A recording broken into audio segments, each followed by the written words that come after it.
প্রশ্ন হচ্ছে, জনৈক ব্যক্তি প্রশ্ন করেছেন, সাহাবীরা কি মেয়ারুল হক বা হকের মানদণ্ড? আলহামদুলিল্লাহ, আমরা এই বিষয়ে যে জিনিসটা বলবো সেটা হলো, এই বিষয়টা আমাদের ফয়সালা করতে হবে কোরআন এবং সুন্নাহ এবং সালাফে সালেহিনদের উক্তি এবং তাদের দৃষ্টিভঙ্গি, তাদের মতামত অনুযায়ী ইনশাআল্লাহ। তো আমরা তো জানি যে ইসলাম ধর্মের হক এবং বাতিলের মানদণ্ড একমাত্র নবী মুহাম্মদুর রাসূলুল্লাহ সাল্লাল্লাহু আলাইহি ওয়াসাল্লাম। এই জন্যই তো সূরা আন-নিসার 59 নম্বর আয়াতে আল্লাহ তাবারক ওয়া তাআলা কথাটা বলছেন এইভাবে, ইয়া আইয়ুহাল্লাযীনা আমানু আতিউল্লাহ ওয়া আতিউর রাসূল ওয়া উলিল আমরি মিনকুম ফাইন তানাযা'তুম ফি শাইইন ফারুদ্দুহু ইলাল্লাহি ওয়ার রাসূল ইন কুনতুম তু'মিনুনা বিল্লাহি ওয়াল ইয়াউমিল আখির।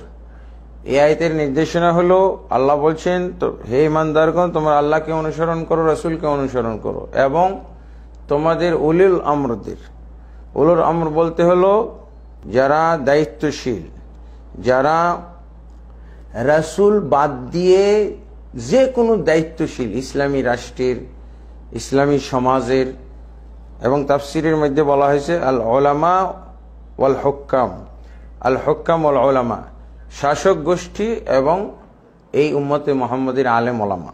এই উম্মতে মুহাম্মাদের শাসক বলি আর আলেম ওলামা বলি, প্রথমেই আসবে সাহাবায়ে কেরাম, তারপরে তাবিঈগণ, তারপরে আতবাউ তাবিঈন। এই উলুল আমরের মধ্যে তারা আছে। এরপর আল্লাহ কি বলছেন, ফাইন তানাযা'তুম ফি শাইইন ফারুদ্দুহু ইলাল্লাহি ওয়ার রাসূল।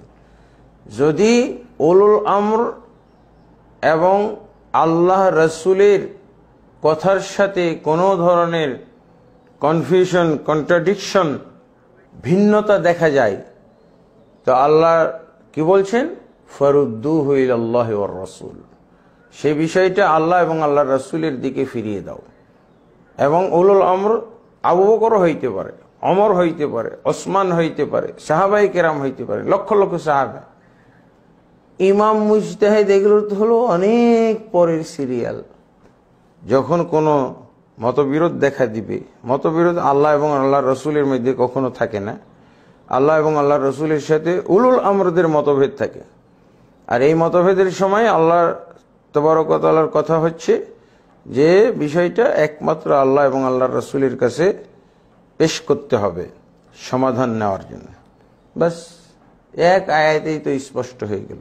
তারপরে আমরা কি দেখি, সাহাবায়ে কেরাম, আবু বকর রাদিয়াল্লাহু আনহু, তার ভুল হয়েছে, ভুল শুধরানো হয়েছে। ভুল শুধরানো না হলে বিপদ হয়ে যেত আবু বকর রাদিয়াল্লাহু আনহু। ওমর ইবনে খাত্তাব রাদিয়াল্লাহু আনহু, তার শাসন আমলে, তার বিচারকালে ভুল হয়ে গেছে, রাসূলের হাদিস বিরোধী, রাসূল সাল্লাল্লাহু আলাইহি ওয়াসাল্লামের ফয়সালা বিরোধী উনি ফয়সালা দিয়ে ফেলেছেন। আলী, ওসমান, সমস্ত সাহাবীর ক্ষেত্রে একই ঘটনা ঘটেছে।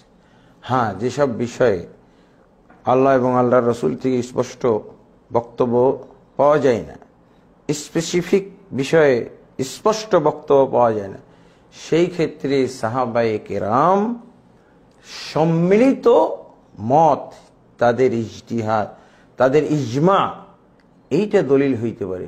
কোনো একক সাহাবী মেয়ারে হক হইতে পারে না। হ্যাঁ, একক সাহাবীর কথা মেয়ারে হক হইতে পারে যদি সেখানে অন্য সমস্ত সাহাবীদের সমর্থন থাকে, কেউ বিরোধিতা না করে। তাহলে কি বোঝা গেল, এক সাহাবী আর এক সাহাবীর বিরোধিতা করেছেন।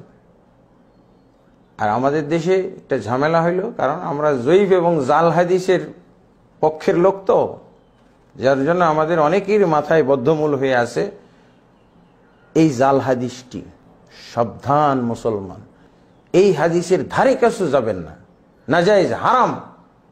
আসহাবি কান নুজুম বিআইহিম ইক্তাদাইতুম ইহতাদাইতুম। আপনি এই হাদিসের কারণে মূর্খ হয়ে গেছেন, বিভ্রান্ত হয়ে গেছেন, গোমরা হয়ে গেছেন। আপনি হাদিসটা জাল।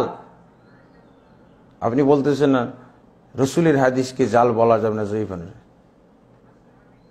আপনি আলেম নামের কলঙ্ক। যদি এই হাদিসকে আপনি জাল না বুঝেন, তাহলে আপনার আলেম, আপনার মুফতি পরিচয় দেওয়াটা অপরাধ।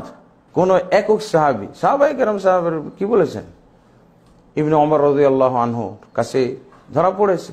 ইবনে ওমর কাছে বলছেন যে আপনি বলেন তো তামাত্তু হজ করা যাবে? বলছে হ্যাঁ করা যাবে। আল্লাহ রসুল করতে উৎসাহিত করেছেন, আল্লাহ রসুল তামান্না করেছেন, আল্লাহ রসুল আফসোস করেছেন। কেরান হজের নিয়ত করার পর তিনি আর তামাত্তু হজে ফিরে না যেতে পারার কারণে আফসোস করেছেন। অবশ্যই তামাত্তু হজ করা যাবে এবং এটাই উত্তম। তো বলছে আপনার পিতা তো বলতেছে তামাত্তু হজ করা যাবে না। ইবনে ওমর কি বলেছিলেন যে আমার পিতা আমার রসুল নাকি আমার নবী মুহাম্মদ সাল্লাল্লাহু আলাইহি ওয়াসাল্লাম আমার রসুল? কি বুঝলেন? ইবনে আব্বাস রাদিয়াল্লাহু আনহু বলতেন সূরা ফালাক নাস কোরআনের অংশ নয়। কি বলবেন আপনি? আমাদেরকে অবশ্যই এই ব্যাপারে মধ্যম পন্থা অবলম্বন করতে হবে। কোন সাহাবী এককভাবে মেয়ারে হক নয়, সাহাবীদের ইজমা। তবে যখন কোনো একক সাহাবী থেকে বর্ণনা পাওয়া যায় কিন্তু তার মুখালিফ, তার বিপরীতে, তার বিরোধিতায় অন্য সাহাবীর কথা পাওয়া যায় না, তখন ধরে নিতে হবে যদিও একক ব্যক্তির বক্তব্য কিন্তু সেটা মেয়ারে হক। এই দিক থেকে অন্য সাহাবীর প্রতিবাদ নেই, বিরোধিতা নেই।